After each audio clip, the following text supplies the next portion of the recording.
Here we are off the coast of Grenada. It's the 11th of October 2010.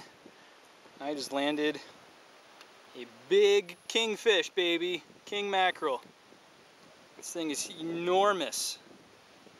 Oh, fantastic. It took some runs, let me tell you. Boy, this fish felt good. It's huge. Can't wait to weigh this thing when I get home. Caught him right at the end of my trolling run for the afternoon over here on my secret spot. I'm not going to show around because you never know who's watching. All right, baby. This has got to be well over 10 pounds, maybe pushing 20. Could be the biggest fish I've caught. It's in the same size as that wahoo I caught a while back. Wow. Fantastic day. I'm going to catch a nice sunset in a while. Hardly any boat traffic. A few locals fishing in the area. I'm sure they're wondering how the heck that guy on that kayak, that white guy, just caught a giant fish.